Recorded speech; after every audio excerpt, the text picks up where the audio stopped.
because of the fact that the season 4 finale is just inching closer and closer. I'm gonna save the Castlemania video review for later. So until then, here's the lightning round review of all 5 key episodes, starting with Rarity Takes Manehattan. There'll be no intro this time, so let's cut to the chase. This story is pretty basic, but it's the extra things that make it work.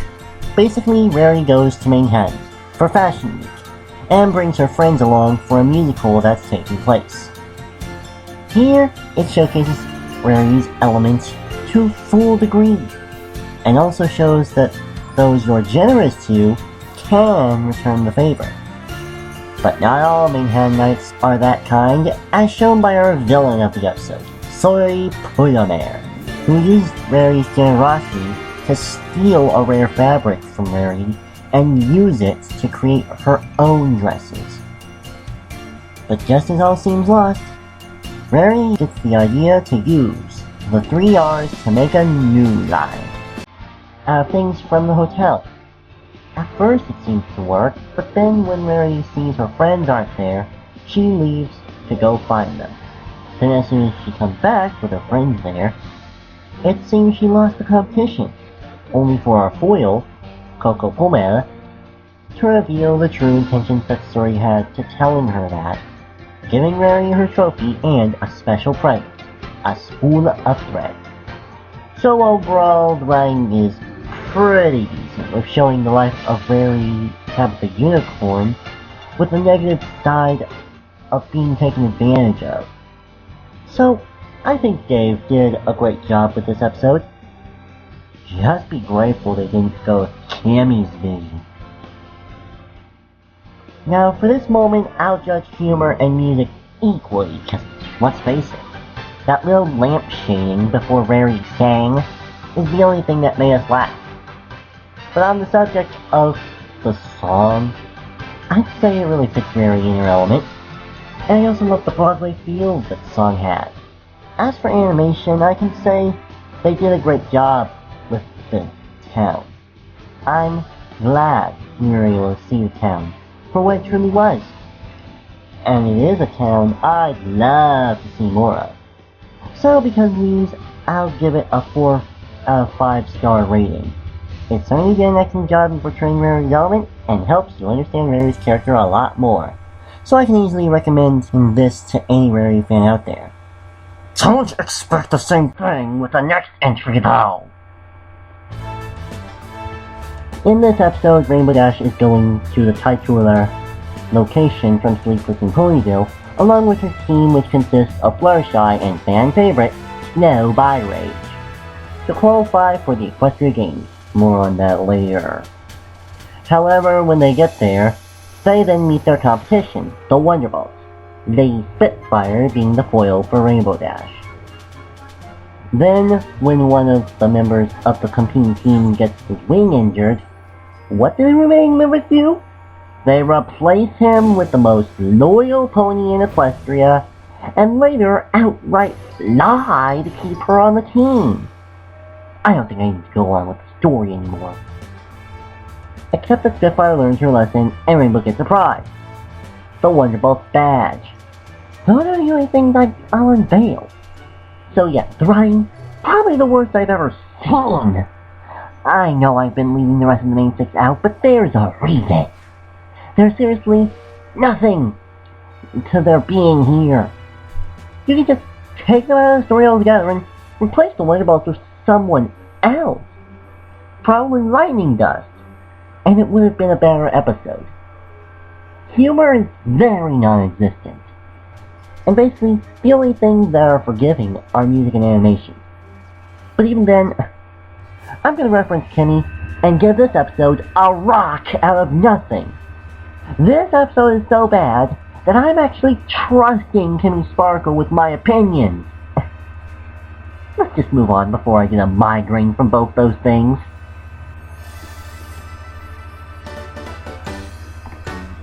This episode stars Pinkie, as she's planning the birth anniversary bash for loyal friend Rainbow Dash.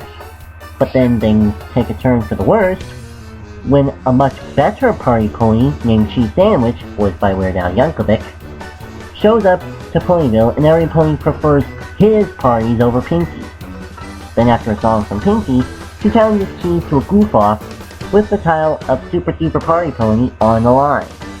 But this later proves to be a danger for Rainbow as Pinkie forfeits the title to Cheese, and then after a song from Cheese, which truly shows how he became the perfect foil for Pinkie Pie, both her and Cheese make a super spectacular party for Rainbow, and Pinkie gets her teeth, the rubber chicken boneless. So this is the first episode in an animated series to have a guest star for voice a character, and it actually worked! Let me explain. Normally when big stars are in episodes, they're mainly there as themselves. We see less of the character they play, more the actor playing the character. My biggest example being Neil Patrick Harris. In this episode, Weird Al actually manages to successfully put a voice in the character that actually has us see him instead of Al. Kinda. When he's pulling off the cowboy western drawl, it's actually hard to tell it's him. But as soon as he gets out of that and starts singing, it's easy to figure out who's voicing him. That's probably because most of us listened to his main parody songs and polka renditions. Speaking of which, the music is actually fitting for a great person such as him. In fact, my favorite song out of all the songs in this magical mystery cure is Weird Al's first song when he enters Ponyville, second being his polka rendition of the Smile song, which Pinkie was kind enough to call Cheese off about. As for animation and humor, well, they both are all over the place. But what do you expect from Pinkie Pie episodes? There were times when the animation triggered something meme-worthy, and there were times when the animation went over from Weird Al's presence. So yeah, the animation, mixed with humor, is completely unexpected. So this episode deserves the coveted 5-star rating. In this episode, we get introduced to these new creatures called the Breezies, which look like the G3 Breezies took a heavy dosage of plutonium. Then when a few of the Breezies get separated from the pack, Fluttershy decides to take care of them, and then the Breezies don't want to leave, much to the aggravation of our foil to Fluttershy, the Breezies, the name of the Breezies toy this character is based on. So, this later encourages the Breezy to go off on his own. Yes, that Breezy is a he. Cue Doctor Who reference, Nick Cage reference, and then the big realization. So after all that, we get a blank toy advertisement that manages to help the rest of the Breezies get home, where Fluttershy gets a special goodbye gift, the flower. Nothing much to say without stretching the lightning round out. The writing is decent when it needs to be, so tossing in that exposition of what the Breezies are was admittedly confusing for me. Music is somewhat not a big deal for this episode, so that's a point worth skipping. And as for animation, I think it's more than worth it as well, and I do like the Breezy design, sexually baffling or not. But overall, I'll give this episode the OK score of 3 stars. But enough is enough. Let's finish this lightning round. In this episode, we get a return of the filthy con artists Slim Skim and Slam Scam, as they have a tonic that supposedly cures every ailment known to mankind, as demonstrated by local stallion Silver Foil Shill. Then when Granny tries the tonic, it seems to be working like those sales ponies described it in the song. But then when Applejack learns that Silver's injury was nothing more than an act, Applejack starts to struggle between whether or not she should tell every pony about her findings. Long story short, it goes too far when Granny attempts to dive into a pan of water, which convinces Applejack to tell the truth about the Applebee juice, which awakens Silver Shill as he gives him a special thank you gift, the Fifth Key, which is a golden bit. And as for Flim and Flam, well, I highly doubt we'll be seeing them again anytime soon. So this episode is actually successful with giving Applejack focus outside of the background ponies, guys. That's about all I can say on writing. The song that explains the tonic's effectiveness is a pretty catchy tune compared to the song that introduced the Steve. In fact, I'd go so far as to call it my favorite MLP song overall. As for humor and animation,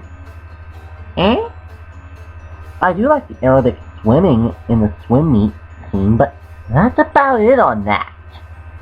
So, I'll give it a 4 out of 5 too. So, why did I do all 5 key episodes in one video? Well, because I had an idea on what was in the box and what Twilight's key is, and I just wanted to share it before it would be too late. For the mysterious box, well, we were teased with toy commercials involving rainbow power, so maybe.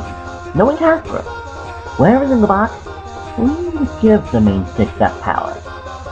But we also have this DVD cover, which shows Twilight in front of what looks like a castle on top of what looks like the Tree of Harmony. So maybe, once the box is open, and the power is unlocked, that castle will also be unearthed. As for Twilight's key, I actually had a talk with Fancy and Fandoom, and we each had our own view. I think it's that crown, although I couldn't be too sure about that. After all, we all thought Fluttershy's Fang was a key, but we were proven wrong. Fancy Masquerade thinks it's the journal that was presented throughout the season, which actually does make sense and would probably lead to a proper season's conclusion. I think that's why he picked it. Pandu's interpretation just baffled me.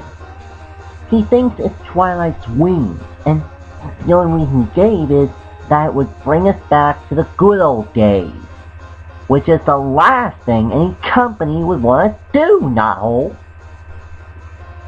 So, whatever's the case, I'm sure the season finale will be a satisfying one, and will answer any questions that we might all have roaming our heads.